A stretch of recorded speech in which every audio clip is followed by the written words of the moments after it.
Yaorana Kaohanui et bienvenue dans Manava, votre émission Info Service. Le 8 juin, les Polynésiens sont appelés à voter pour les élections européennes. Et pour tout comprendre, nous recevons Eric Minardi, eurodéputé, Bonjour. euh, Bonjour à tous. Mariva Lechaki-Talong, chef de service de la délégation aux affaires internationales européennes et du Pacifique, Yarana. et enfin Corinne Curie, directrice de la réglementation des affaires juridiques du Haut Commissariat. Bonjour. Avant toute chose, définissons notre sujet. Qu'est-ce que l'Europe? C'est la question qu'on a posée à Jean-Paul Pastorel, professeur de droit public à l'université, spécialiste de l'Europe. Voici ce qu'il nous répond. C'est un projet en réalité de fédéralisation, il faut bien dire les choses comme elles sont, puisque dans le préambule du traité sur l'Union européenne, on reprend les termes de Robert Schuman dans sa déclaration du 9 mai 1950, qui parlait d'une union sans cesse plus étroite entre les peuples européens, c'est-à-dire en réalité, l'idée c'est d'aboutir à une forme d'État fédéral, sauf qu'on utilise la méthode qui était chère à Jean Monnet, qui était la méthode des petits pas, c'est-à-dire d'y aller non pas à marche forcée, mais d'y aller progressivement. Aujourd'hui, c'est une union d'États, chaque État restant souverain, à ceci près qu'une partie des droits souverains des États membres a été transférée à l'Union. Je prendrai cet exemple, la monnaie commune, l'euro. Traditionnellement, les États sont jaloux de leur monnaie nationale et on sait que depuis le traité de Maastricht, alors ça s'est fait quelques années après, en 1999, mais une partie des États membres de l'Union européenne, pas tous, ont décidé de mettre en commun leur monnaie et c'est la Banque centrale européenne qui gère désormais l'euro, qui est la monnaie commune d'une partie importante des États membres de l'Union européenne. Mareva, on parle donc d'une union fédérale européenne. Quelle est la place de la Polynésie française? Alors, la Polynésie française, pour compléter ce qu'a dit monsieur le professeur, l'Union européenne, c'est aussi un projet géographique. Or, la Polynésie française ne fait pas partie de ce qu'on appelle le territoire Schengen, qui est aussi au cœur de cette Union européenne. Et c'est pour cela que nous ne sommes pas membres de l'Union européenne. Nous dépendons donc de la France, qui est l'État de rattachement à l'Union européenne. Et nous avons un statut spécial qui s'appelle c'est un statut d'association qui relève d'une décision de 2021. Donc la DAOG, la décision d'association, et donc nous sommes 13 pays et territoires d'outre-mer à être associés à l'Union européenne. Corinne, du fait de cette association, de cette adhésion, pardon, les électeurs polynésiens sont appelés à voter le 8 juin prochain. Comment s'organisent les élections? Et Alors, surtout, qui se présente? Excuse-moi, et surtout, qui se présente à ces élections? le 8 juin prochain, effectivement, chaque citoyen européen, donc les Polynésiens, seront amenés à voter. Les listes complètes de candidats nous seront connues à la fin du mois de mai, puisque les candidatures sont prises à Paris. Mais sachez qu'on s'attend d'ores et déjà à plus d'une trentaine de candidatures, ce qui était déjà le nombre de listes qui avaient été déposées aux précédentes élections. Même si dans les enveloppes de propagande que vous recevrez à la maison, vous n'aurez que 13 ou 14 listes, puisque toutes les listes n'ont pas les moyens de produire les documents pour l'ensemble des territoires. Mais voilà, on s'attend à une trentaine de listes qui seront déposées. Eric, quel est le mode de scrutin et pour combien de temps sont-ils élus? Alors, c'est un scrutin à un seul tour, le 8 juin en Polynésie française, même si on vous dit parfois le 9 juin, c'est en métropole. Et deuxièmement, donc, c'est un scrutin à parité intégrale, c'est-à-dire un homme, une femme, et on est élu pour 5 ans. Et tu es le seul eurodéputé polynésien. Quel est le rôle d'un eurodéputé? Alors, je suis le seul député européen en Polynésie française. Je serai sur la liste donc de Jordan Bardella, qui est donc une liste qui est dans un groupe qui s'appelle Identité et Démocratie, où nous sommes 8 pays donc dans ce groupe avec 62 élus. Et à l'heure actuelle, donc notre projet, quand j'étais donc, quand je suis au Parlement européen, je suis à la commission de budget, c'est de bien regarder tous les dossiers, de les étudier, et bon, le budget de l'Union européenne, c'est 187 milliards d'euros par an. Ça fait presque 170 ans de transfert entre la France et la Polynésie française. Comprenez bien que moi, vivant depuis 37 ans en Polynésie française, je regarde tous ces projets, tous ces dossiers pour essayer d'avoir un maximum de retours pour la Polynésie. On est élu, quand on est élu donc dans une liste outre-mer, on est élu pour l'ensemble d'outre-mer. C'est-à-dire que je ne suis pas qu'un élu polynésien, je suis aussi donc un élu de l'outre-mer. Que faites-vous au Parlement? Est-ce qu'il y a d'autres thématiques qui sont abordées? Toutes les thématiques, en fait, il y a donc des commissions sur les régions, sur l'énergie, sur l'écologie, sur donc le budget. Il y a jusqu'à une commission sur les pétitions. Alors, on vient d'évoquer avec toi les eurodéputés et le Parlement européen. Pour continuer à comprendre cette lointaine Europe, Jean-Paul Pastorel nous explique les différents organes décisionnaires européens.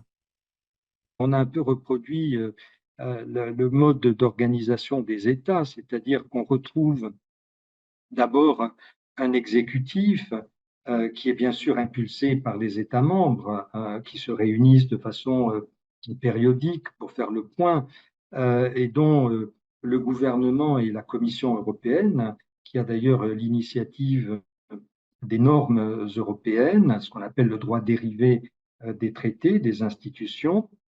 Et c'est une formidable machine à fabriquer des normes qui s'appuie d'ailleurs sur une administration d'experts importante.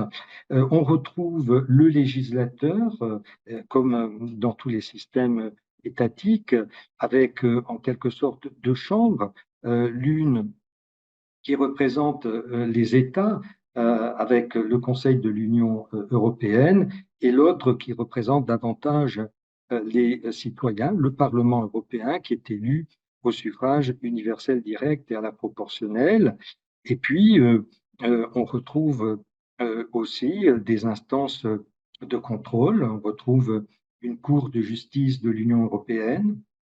Donc, là encore, comme sur le modèle des grands États démocratiques, on retrouve une Cour des comptes européenne. Donc, on pourrait comme ça, un médiateur européen, on pourrait comme ça citer bon nombre d'exemples qui prouvent qu'on a en quelque sorte un peu copié le fonctionnement, l'organisation des États pour doter les futures institutions européennes, celles qui vont préfigurer la naissance d'une sorte d'État européen. On a doté cette structure des moyens institutionnels, de l'architecture institutionnelle qui est commune à bon nombre d'États. En comprenant que l'Europe fonctionne comme un pays à part entière, et nous allons voter pour les représentants du Parlement. Corinne, quels ont été les chiffres de la participation polynésienne lors des derniers scrutins? Alors, lors des élections de 2019, la participation a été de 22,17%. Ce qui est peu, effectivement, et on voit bien que mobiliser sur l'Europe reste quelque chose d'encore un peu difficile. Peut-être les citoyens ont du mal à voir l'aspect concret, ce que peut leur apporter concrètement l'Europe. Donc cette année, on pense qu'il va y avoir peut-être le même nombre de participations, sauf si notre émission a tellement d'impact que tout le monde va peut-être aller voter dans la foulée. C'est ce qu'on souhaite. Voilà. Mais effectivement, en règle générale, on est aux alentours de 20-25%. Alors justement, comme tu viens de le dire, c'est assez peu suivi comme élection. Mais quels sont les enjeux de ce vote pour la Polynésie française, Mariva? Alors, bon, le droit de l'Union européenne ne s'applique pas en Polynésie française avec quelques exceptions, mais ça ne veut pas dire qu'il n'y a pas de lien. Au contraire, du fait de notre statut d'association, en tant que pays et territoire d'outre-mer, nous recevons quand même des subventions. Pour donner un exemple concret, dans le domaine de la politique de l'eau, l'Union européenne s'est engagée à nous financer 3,7 milliards jusqu'en 2027 et on a décaissé, en décembre, le pays a reçu plus de 700 millions de l'Union européenne, donc qui va nous servir à mettre en œuvre notre politique de l'eau. Alors, Eric, quels sont les sujets sur lesquels toi tu as travaillé au Parlement européen et qui peuvent avoir un impact sur la Polynésie française? Donne-nous des exemples concrets, s'il te plaît. Mariva vient de dire donc que nous avons pu obtenir 3,7 milliards donc pour l'eau potable en Polynésie française. Bien entendu, mon groupe l'a voté, nous y avons travaillé dessus. En ce qui me concerne, j'ai travaillé sur des projets. Lorsque je suis parti au Parlement européen, j'avais un dossier sur la route traversière qu'Oscar Trimalou avait prévu déjà il y a quelques années entre Faa et la presqu'île, l'Europe Ouest. Donc j'ai porté ce projet et je souhaiterais d'ailleurs que l'on me soutienne dans cette démarche parce que ça nous permettrait d'avoir donc la possibilité pour nos enfants de partir de la presqu'île le matin pour aller à l'école beaucoup plus facilement, de dégager des terrains. Et en plus, apparemment, d'après ce que l'on m'a dit, le territoire est propriétaire de tous ces terrains entre Faa et Tierra-Ouest, je crois. Donc voilà ce sur quoi je travaille. Nous avons donc aussi travaillé sur la montée des eaux partout dans tous nos territoires d'outre-mer. Et quand je vois aujourd'hui ce qui se passe sur la côte Est, c'est carrément catastrophique. Hein. On a vu donc des terrains de particuliers qui ont perdu quasiment 15 mètres. Donc nous travaillons là-dessus. Avec mon peu de tahitien, donc le tahitien a raisonné dans l'hémicycle concernant les essais nucléaires. J'ai demandé donc à l'Union européenne d'aider la France à financer donc ce que la Polynésie a investi dans les maladies radio-induites. Nous travaillons aussi sur un projet d'université internationale de la mer. Alors, je sais que le président Emmanuel Macron a débloqué de l'argent à ce sujet et que l'université donc aujourd'hui travaille sur ce projet. Mais nous avons aussi donc fait des conférences sur l'énergie thermique des mers avec donc un Polynésien qui est venu nous expliquer un petit peu ce qu'était l'ETM, l'énergie thermique des mers, et les SWAC. Les SWAC, c'est la possibilité de prendre de l'eau très froide donc dans l'océan et d'en faire donc de climatiser des hôtels. D'ailleurs, le Brando fonctionne comme ça, l'Intercontinental aussi. Et aujourd'hui, nous travaillons aussi avec un autre Polynésien sur la marine marchande à voile. Alors, ce n'est pas un projet qui est anodin. Je sais que pas mal de Polynésiens, des armateurs locaux, y travaillent aussi. Et ce sont des projets sur lesquels j'aimerais bien continuer à travailler et pousser donc de ces projets à l'Union européenne pour en avoir les financements. Sachant que même si je ne suis pas réélu immédiatement, je suis au Parlement européen député pratiquement à vie, puisque j'ai mon badge, je peux continuer à travailler donc au Parlement de Bruxelles ou de Strasbourg, et je le ferai avec beaucoup de plaisir parce que ma seule boussole, c'est la Polynésie française et c'est le bien-être de ce peuple formidable qui m'a accueilli. Alors, il y a beaucoup de sujets sur lesquels vous travaillez, c'est important de l'expliquer. Et justement, Jean-Paul Pastorel nous explique nous donne d'autres avantages économiques dans cette relation avec l'Europe. Il y a évidemment, il y avait ce qu'on appelait le FED, le Fonds européen de développement.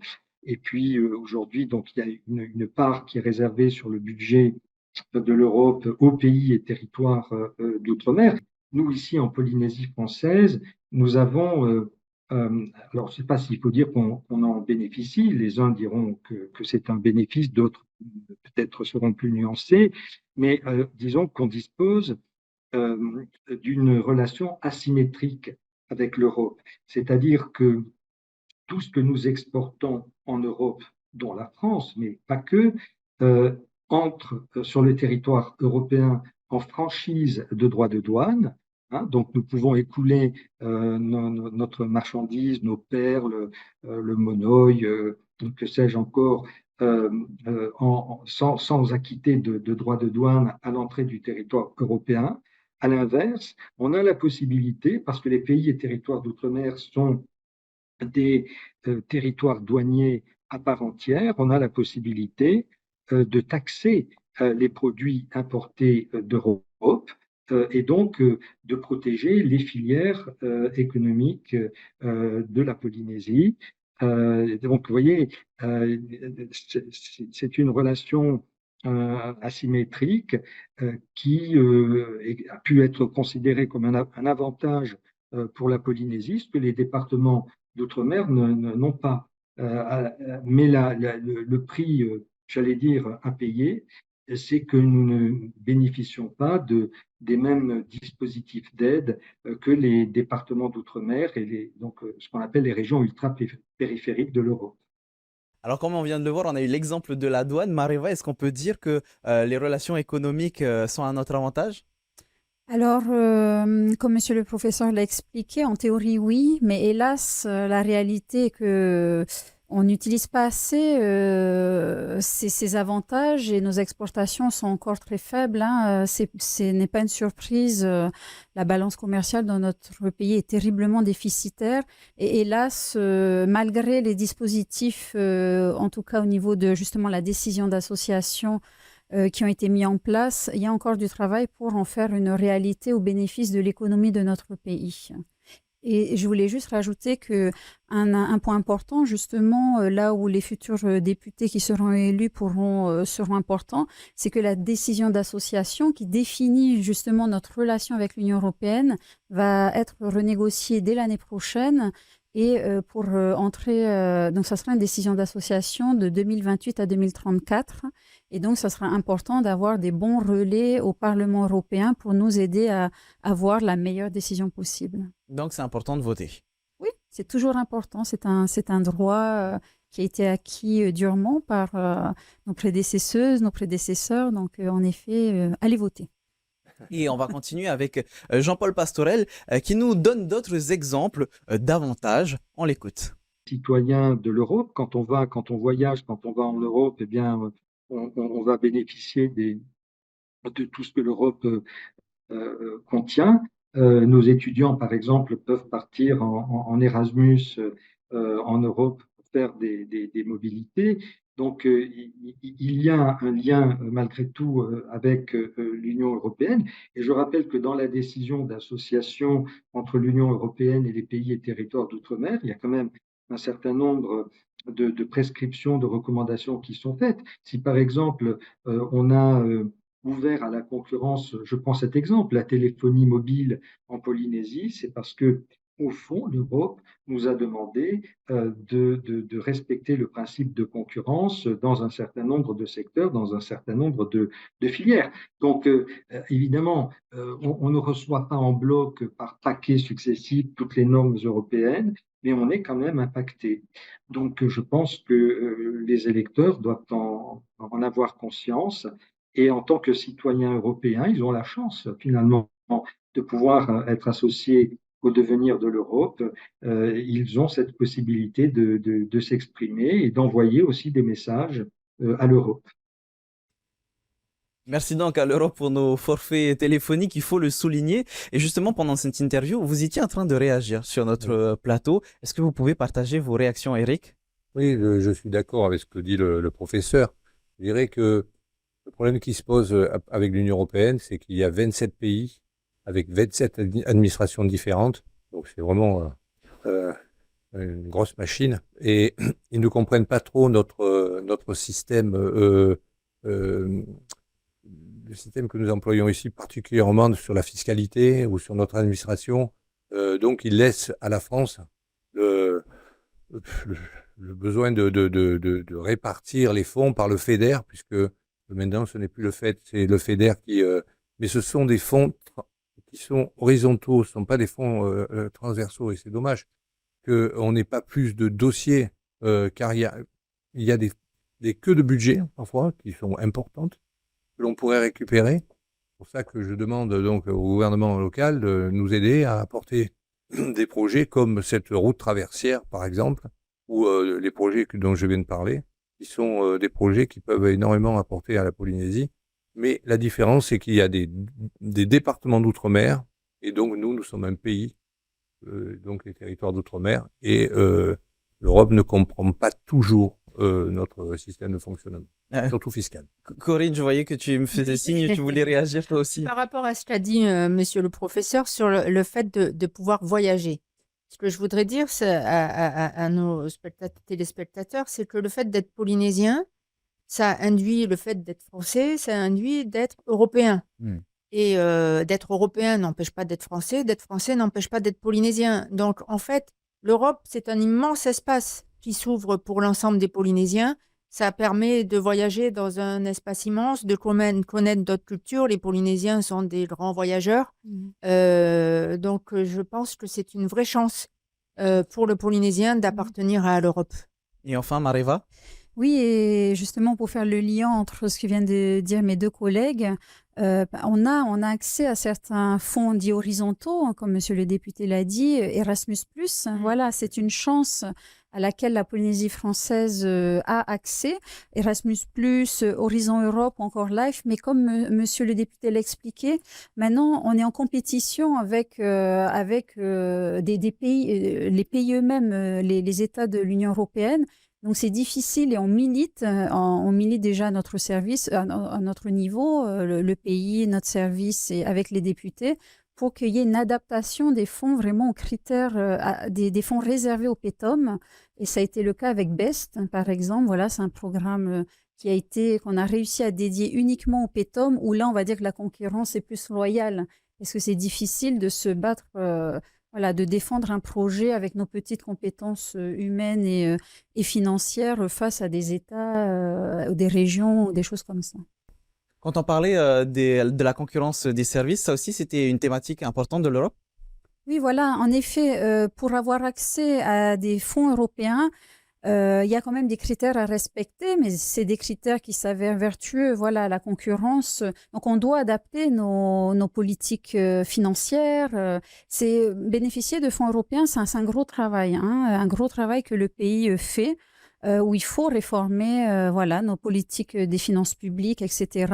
Et en effet, la concurrence loyale est un concept qui a été importé d'Europe et qui, au final, est au bénéfice des citoyens. Donc, mais on fait le travail d'adapter notre législation à ces concepts. Alors, Corinne, quelles sont les démarches pour aller voter aux élections européennes? Alors, pour aller voter, il n'y a qu'une démarche à faire, c'est aller s'inscrire sur la liste électorale. Vous avez jusqu'au 1er mai pour le faire si vous le faites en ligne et jusqu'au 3 mai si vous vous déplacez en mairie. C'est extrêmement simple, il suffit d'une pièce d'identité, d'un justificatif de domicile et l'inscription est quasi immédiate. J'ai fait un essai pas plus tard qu'hier, on a la réponse dans les 24 heures de la part de la commune. C'est la seule démarche à faire, si ce n'est ensuite aller voter le samedi 8 juin. Donc avant de continuer, on précise bien que la deuxième option est la seule disponible puisqu'aujourd'hui on est le 1er mai. Ensuite, on continue avec Eric. Comment encourager la participation des citoyens de la Polynésie française aux élections européennes? Alors, tout d'abord, je tiens à vous remercier parce que vous nous donnez de la visibilité pour pouvoir en parler et sans plus que ce soit un débat, chacun donne donc son avis. C'est très bien. Je crois qu'il nous faut plus de visibilité. Vous savez, pour que les gens prennent conscience de tout ce que nous venons de dire, il faut le répéter. Un peu comme une leçon à l'école, il faut répéter. Et pour cela, il nous faut de la visibilité.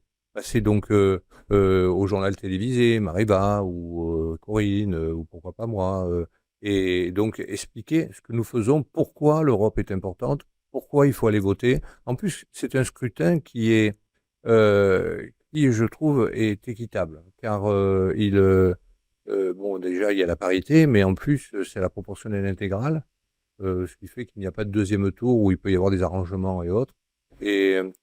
Et tout cela doit être dit et répété parce que les gens, comme on le disait tout à l'heure, ils sont assez déconnectés. L'Europe, c'est loin.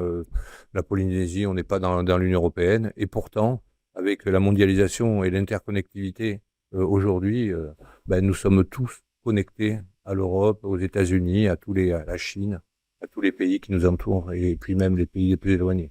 Et pour conclure notre émission, Mareva, dans la même vision que la question précédente, comment renforcer les liens entre la Polynésie française et l'Union européenne? Ben, c'est ce que monsieur le député a dit est juste. C'est une question aussi de communication, hein, mieux faire connaître les fonds qui existent, voilà, les fameux programmes horizontaux, mais en même temps que l'Union européenne nous aide à les rendre plus accessibles, un peu à les adapter, simplifier certaines procédures de dépôt, par exemple. Et en effet, c'est la communication, pour moi, c'est la clé pour mieux faire connaître nos programmes dits verticaux, comme la politique de l'eau, programmes régionaux, intra-régionaux, dont je n'ai même pas encore parlé là. Assainissement. Voilà, mais également donc tous les programmes horizontaux auxquels sont éligibles, par exemple, nos associations. Et il faut communiquer, et voilà. Et donc, on le rappelle, les élections européennes, c'est le 8 juin en Polynésie française. Toutes les informations disponibles sur le site du Haut-Commissariat polynésie-française.pref.gouv.fr. Merci beaucoup d'avoir répondu à mes Merci. questions. Merci. Merci.